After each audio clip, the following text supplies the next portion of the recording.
बोलिए तो। नमस्कार दोस्तों, मैं डॉक्टर अनंतमणि त्रिवेदी, मानव भारती, देहरादून, उत्तराखंड से। आज हम सब पढ़ने जा रहे हैं वर्ण विचार। हम सब ने वर्णों के विषय में सुना है, वर्णों के उत्पत्ति के विषय में सुना है, वर्ण क्या होते हैं ये भी जाना है। लेकिन आज उन बातों के साथ साथ कुछ और बातें हम जानेंगे जो मुझे लगता है कि आज के बच्चे संभवतः नहीं जान रहे। वर्ण विचारों के उत्पत्ति का सबसे पहला ग्रंथ है, वो है पाणिनि शिक्षा, जो महर्षि पाणिनि द्वारा रचित है। महर्षि पाणिनि ने पाणिनि शिक्षा में वर्णों के विषय में सबसे पहले बताया। और दूसरा ग्रंथ है जो बहुत ही प्रसिद्ध है, वो है लघु सिद्धांत कौमुदी। ये वर्णों के विषय में जानकारी देने के लिए व्याकरण का एक वैज्ञानिक ग्रंथ है। मित्रों, इसमें 14 सूत्र महर्षि पाणिनि ने लिखे हैं और इन 14 सूत्रों के माध्यम से उन्होंने बताया है कि देवनागरी लिपि का विकास कैसे हुआ। वो 14 सूत्र पहले सुनिए, आपको बड़ा अच्छा लगेगा। ऐ ऊड़, रिल ऋक, ए ऊंग, ऐ औच, हय वरट, लण, यम गणनम, झभय, घड़धश, जब गड़दश, खप छटत चटतव, कपय, शखशर, हल। ये 14 सूत्र हैं। इन 14 सूत्रों को माहेश्वर सूत्र कहते हैं, क्योंकि कहा जाता है कि भगवान शिव से वरदान के रूप में महर्षि पाणिनि को ये 14 सूत्र प्राप्त हुए थे। मैं वो श्लोक आपको सुनाना चाहूंगा कि नृत्तावसाने नटराज राजो ननाद ढक्काम नव पंचवारम उद्धर तुकामः सनकादि सिद्धा नेतत् द्विमर्षे शिवसूत्र जालम। ये जो भगवान शिव के द्वारा महर्षि पाणिनि को प्राप्त हुए थे 14 सूत्र, वे 14 सूत्र ही वर्णों के उत्पत्ति के कारण बने। आइए सबसे पहले जानते हैं कि वर्ण कहते किसे हैं। भाषा की सबसे छोटी इकाई को वर्ण कहते हैं। भाषा की सबसे छोटी इकाई, जिसका खंडन नहीं होता, जिसको आप तोड़ नहीं सकते, जिसका संधि विच्छेद नहीं कर सकते, इत्यादि इत्यादि। तो भाषा की जो सबसे छोटी इकाई है उसे हम क्या कहते हैं? वर्ण कहते हैं। बच्चों को बताना चाहिए, बच्चों को जानना चाहिए कि भाषा की जो सबसे छोटी इकाई है वही वर्ण है।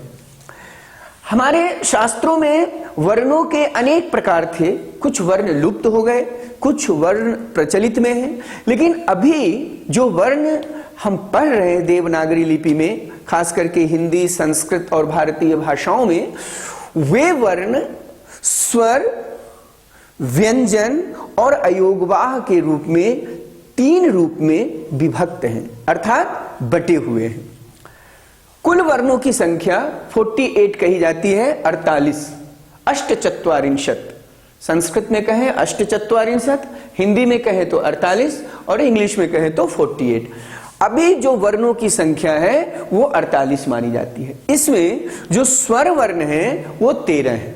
स्वर वर्ण 13 माने जाते हैं और जो व्यंजन वर्ण है वो 33 माने जाते हैं, 33। व्यंजन वर्ण 33 माने जाते हैं, ये व्यंजन वर्ण। और जो अयोगवाह है वो 2 है। तो इस तरह हमारे वर्णों का विभाजन किया है। स्वर 13, व्यंजन 33 और अयोगवाह 2, ये हमारे वर्ण है। आइए हम देखते हैं कि स्वरों का विभाजन और क्या है।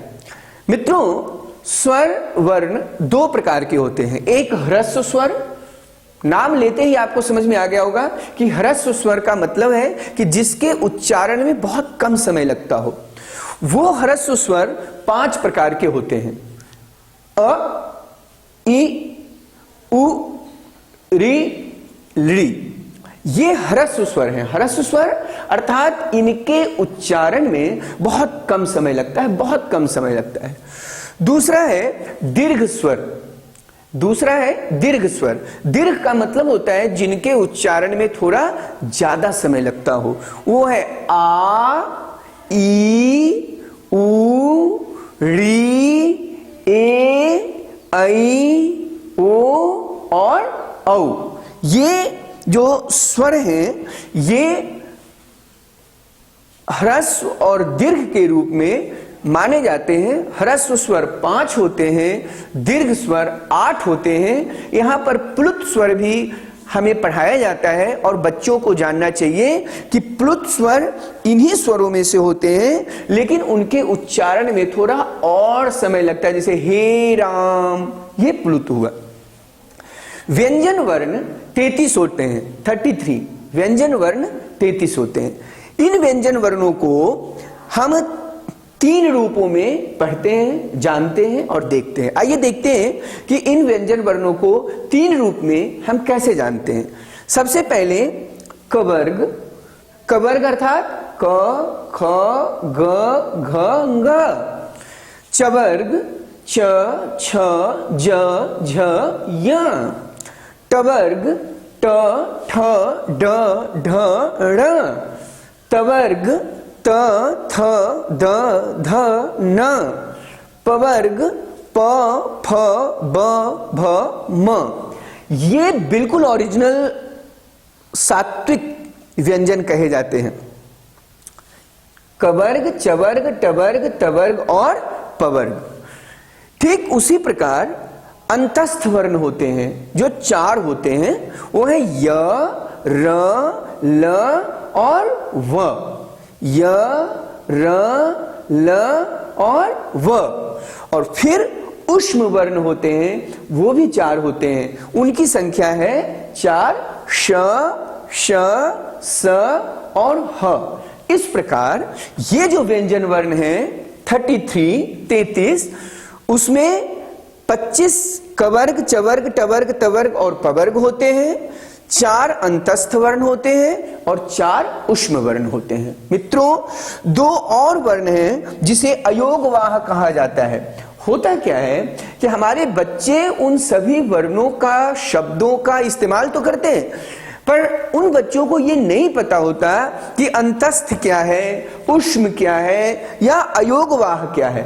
हम सब जानते हैं य, र, ल, व, लेकिन बच्चों को ये नहीं पता कि य, र, ल, व को अंतस्थ वर्ण कहा जाता है। श, श, स, ह को ऊष्म वर्ण कहा जाता है। तो हमें ये जानना चाहिए कि इनके ये नाम हैं। अयोगवाह, अयोगवाह में 2 होते हैं, एक अनुस्वार और दूसरा विसर्ग। अनुस्वार का मतलब ये, किसी भी वर्ण के ऊपर जब हम बिंदु देते हैं तो उसे हम अनुस्वार कहते हैं, और किसी भी शब्द के आगे, वर्ण के आगे जब हम विसर्ग लगाते हैं तो उसे हम विसर्ग कहते हैं। 2 छोटे छोटे बिंदु को हम विसर्ग कहते हैं, जैसे रामः, जैसे बालकः, जैसे अतः, जैसे प्रातः, उसे हम विसर्ग कहते हैं। तो इस तरह ये जो वर्ण विचार हैं वो स्वर और व्यंजन और अयोगवाह के साथ मिलकर के 48 होते हैं। अब मैं थोड़ा सा आपको इन वर्णों का उच्चारण स्थान बताना चाहूंगा। उच्चारण स्थान का मतलब होता है कि वे वर्ण कहां से निकलते हैं, उन वर्णों की उत्पत्ति क्या है, वो कहां कहां से वो निकलते हैं। तो देखिए अ, आ, क, ख, ग, घ, ङ, इनका उच्चारण स्थान कंठ है। महर्षि पाणिनि का सूत्र है अकुह विसर्जनीयानाम कंठ। एक बार मैं आपको इन सारे सूत्रों को सुनाना चाहूंगा जिसमें यह बताया गया है कि किस वर्ण की क्या उत्पत्ति स्थान है। सुनिए, अकुह विसर्जनीयानाम कंठ, इचु यशानाम तालु, ऋतुरसानाम मूर्धा, लृतुलसानाम उपपद्मानीयानाम ओष्ठौ, यमगणनानाम नासिका च, एदयितोः कंठतालु, ओदौतोः कंठोष्ठम, वकारस्य दंतोष्ठम, जिह्वामूलीयस्य जिह्वामूलम, नासिकानुस्वारस्य, इत्यादि इत्यादि। ये सूत्र हैं महर्षि पाणिनि के, जिनमें ये बताए गए कि किस वर्ण का उत्पत्ति स्थान क्या है। तो अ, आ, क, ख, ग, घ, ङ, ह और विसर्ग का उत्पत्ति स्थान है कंठ।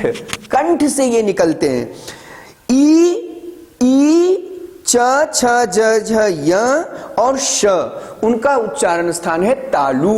वो तालु से निकलते हैं, क्योंकि तालु में जब हवा का संचार होता है, वायु जब वहां टच करता है तब वे निकलते हैं।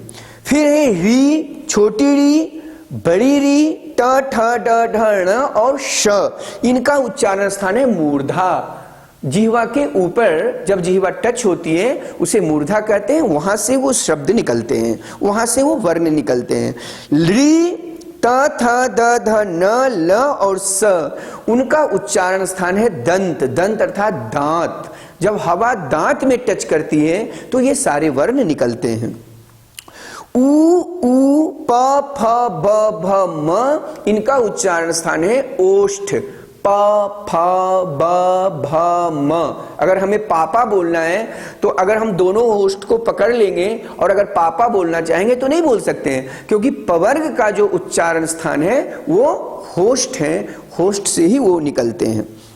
य, ग, ण, न, म, नाक और कंठ, सभी वर्णों के कवर्ग, चवर्ग, टवर्ग, तवर्ग, पवर्ग, इनका जो पांचवा वर्ण है ङ, य, ण, न और म, इनका जो पांचवा वर्ण है वो नाक और कंठ से जब हवा छूती है, स्पर्श करती है, तब वो पांचवा वर्ण निकलता है। ए और ऐ का कंठ तालु स्थान है। ओ और औ का कंठोष्ठम स्थान है, कंठ और ओष्ठ, ओष्ठ। व का दंतोष्ठम स्थान है, दंत और ओष्ठ। और नाक से अनुस्वार निकलता है। ये जो अनुस्वार है, इस अनुस्वार को हम नाक से ही निकाल सकते हैं। अगर नाक से उसका उच्चारण में हम सहयोग नहीं लेंगे तो वो स्पष्ट तौर पर नहीं निकल पाएगा। तो इस तरह हम सब ने आज वर्ण विचार को जाना, और आप सबसे मेरा निवेदन है कि इसके विषय में और सारी जानकारियां हम सबको लेना चाहिए, क्योंकि वर्णों के विषय में इतना ही कथानक नहीं है, बहुत सारी बातें हैं। लिपियों के माध्यम से, शब्दों के माध्यम से, भाषाओं के माध्यम से, भाषा विज्ञान के माध्यम से वर्णों की जितनी जानकारी हम हासिल करेंगे उतनी ही हम सब की पढ़ाई में वो सहायक सिद्ध होगा। तो आप सब वर्ण विचार के इस भाषा की सबसे छोटी इकाई को जाने, पढ़ें और अपने ज्ञान को निरंतर बढ़ाते रहें। आप सबका मंगल हो। बहुत बहुत धन्यवाद, बहुत बहुत धन्यवाद।